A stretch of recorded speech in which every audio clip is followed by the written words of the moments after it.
I came all the way down here from Minnesota to learn from you guys. We're a really progressive state in a lot of ways, but boy are we behind the times with you compared to you guys. Come on up and maybe introduce yourselves, what your studio's about, where you are, and where you'd like to be. And if you brought some samples, that's perfect. Okay. A lot of the individuals that, you know, couldn't normally do the ceramics and things now can work with us, because we even have a little guy that his hands are like secured down and he will bite himself and everything. But we can take the clay and put it on like his knee or his elbow, and it's so cool because he can't wait to get back there. We just opened our art studio. We went from a teeny tiny space, very teeny tiny, with one small window, to a storefront uptown on the square, and we just opened 2 months ago. So we're super excited. My guys are over the moon happy. I have to turn people away every day from the studio, and I'm the only one, the only staff, so it's all me. I've got several places that want to hang and sell our artwork that I just don't still have the time to get it all ready and out everywhere that we want it to. We kind of do all kinds of stuff. We have one lady that's legally blind, and she's considered legally blind and deaf. However, she has an obsession with shoes, and this little that I have here by no means does her justice at all. I mean, she loves shoes. I mean, she draws every shoe she can get her hands on. Out of that, we also do a lot of recycled art. We melt bottles, and they can paint those, and we make like hummingbird feeders, and we're doing a lot of stuff with glass fusion, like melting glass into like jewelry and things, and people really enjoy that. So I've been trying to come up with different ways of looking at their art, not just mounting it. I think one thing that we've tried to do is incorporate the local artists and become an integral part of our downtown art community. We're right there. One of my favorites, we have a lot of donated, we're a farming community. These are tiles from somebody's barn. We make computer cases or bags.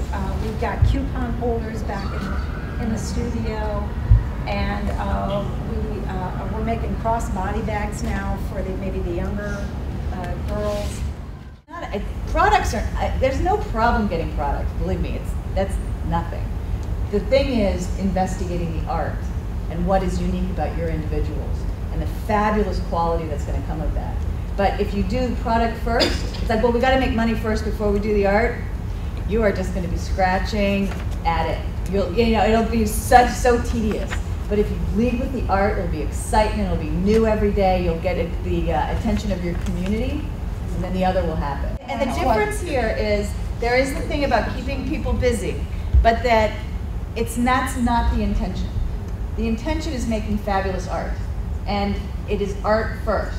Art, and I'll say this, and I will say it over and over again, art is the #1 thing in your program. Your individuals are second. Because if you say, I want these guys, this guy works so hard, we want to have him engaged. It's more of like, well, as long as he's coloring, he's engaged. It doesn't mean he's making art. So the bar is up here. We're saying we're going to make fabulous stuff. And our guys are so genius that they're going to reach that bar. Then they're engaged. But us, have to get out of our guys' way. Let's give it some time where you can talk about like some challenges that are happening at your facility, but some solutions to those challenges. Does that sound good? We got a grant for next year. It pays our rent for the whole year for next year. Nobody knows what it takes to start, to motivate people, to relate to people, to provide the daily care while they're in your facility for 5 hours a day, and help them earn an income and produce sellable art on top of it. We went to Care Tracker. I don't know if you. Yeah, they've talked about that with us. So I mean, it like took a couple months to go through those channels. So we need to start writing grants. I was thinking. So we are the only place. It's exciting to use old stuff because it's inexpensive and it makes you think. So if you have a canvas that's pristine and white and beautiful and it's right there, and you have to do something to it, that you're bringing a lot to that thing. You know, and for some people who've not been encouraged to make things, it can be daunting.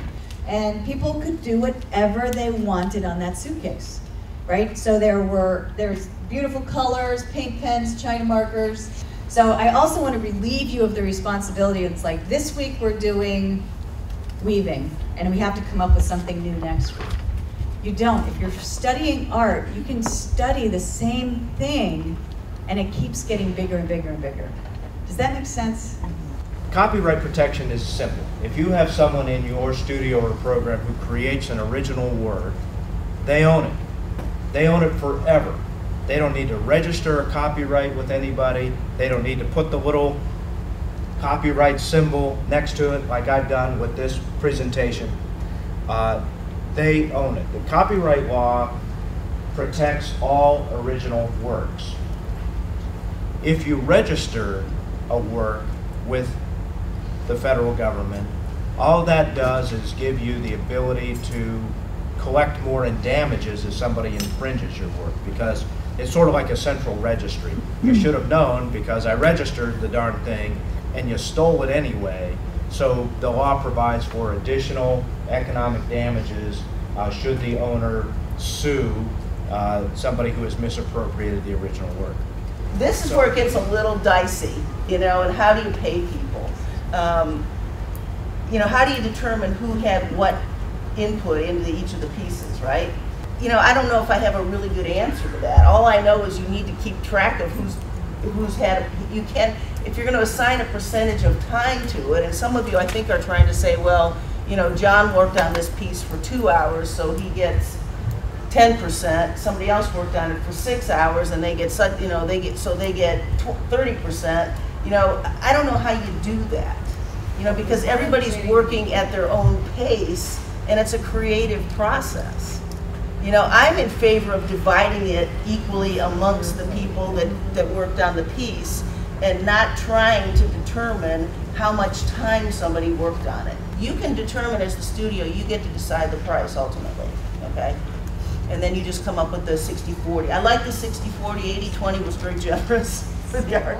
And we are living in magical times right now with technology, that if you have the right tools, and really the tool is your head, is how to use this technology, it's amazing what can happen and what you can do. And what it is, what social media is, it's a conversation that's just supported by this technology. So it's about making connections within your community. If you see advertising for a certain object, you telling your friend that that object is really, really great has more power than any marketing dollars you can imagine. It's word of mouth. They've been saying this for years, but now we have the power of the word of mouth to be able to share with each other. The first thing is this right here is printed on a laser printer, and that's a bed sheet, and it's donated house paint, some spray paint, some paint markers. And A, it's waterproof because it was done with house paint. But B, I mean, it cost me nothing. And I think when we're going up against the people who, you know, give us budgets saying, we need canvas, we need this, if we find a way to frame our work in a way that doesn't cost much but still looks really nice, I think then we've solved that problem. And we don't have to say, no, we need this canvas, right? So this is going to be sort of about using photography and painting, but also taking our work that we make with our clients and setting it apart from the rest in certain ways that don't cost as much as just framing, like most people do anyway. So this, Okay. there's 3 of them. 1, 2, 3. Look at that. Oh, how cute. That's cute. So if you take your fingers and wrap it around the part that hasn't been blown up and force the air, see what happens? Now we have a ding. Now can you imagine having like 5 or 6 of these coming out of your hat and the wind's blowing? It could be a 4x8 sheet of plywood, but you're going to get little integral cuts that are going to be close. So.